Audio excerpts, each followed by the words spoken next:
Swali la nyongeza.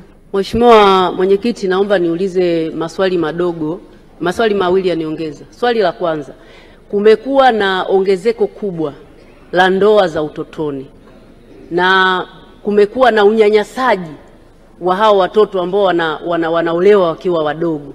Serikali mna mkakati gani wa kukomesha ndoa za utotoni?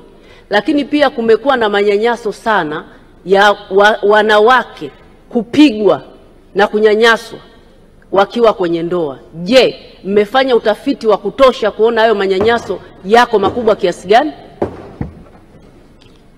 Majibu Mheshimiwa Waziri. Mheshimiwa Mwenyekiti, kuhusu ndoa za utotoni kukomeshwa, ni kweli matukio haya yapo katika baadhi ya maeneo, lakini yanadhibitiwa kwa sheria mbalimbali ikiwepo sheria ya mtoto inayozuia mtoto kufanyia vitendo vya udhalilishaji, unyanyasaji, ikiwa ni pamoja na ndoa za utotoni. Kwa hiyo tuna imani sheria hiyo ikisimamiwa vema, ikiwa ni pamoja na wananchi kuielewa na kuchukua hatua za kutoa taarifa kwenye vyombo vya usimamizi wa sheria ili hatua stahiki zichukuliwe, ikiwa ni pamoja na kufikishwa mahakamani, then tutakuwa tumesaidia kukomesha jambo hilo. Lakini lo muhimu kuliko yote ni wananchi wa Tanzania kuzingatia maadili, mila na desturi zetu ambazo zinazuia mtoto kufanya vitendo vya udhalilishaji, ili hatimaye tuwe na kizazi ambacho kiko katika malezi yaliyo bora zaidi. Kuhusu manyanyaso ya wanawake kupigwa, ni jambo ambalo limepigiwa kelele mara nyingi, na sheria zetu za jinai haziruhusu, sio mwanamke tu bali hata mtu yeyote kupigwa. Kwa hiyo inapotokea mwanamke kapigwa kwa sababu tu ya kuwa katika ndoa, sheria zinaruhusu mwanamama huyu kulalamika katika vyombo vya usimamizi wa sheria ili hatua za kisheria zichukuliwe dhidi ya wanaume wanaokiuka misingi bora ya ndoa zetu, ikiwa ni pamoja na kuepuka kuwapiga wake zetu. Asante Mheshimiwa Mwenyekiti. Mheshimiwa Dr. Tantara. Ndio, endelea. Mwenyekiti, umesahau jina langu. Mheshimiwa Mwenyekiti, nakushukuru.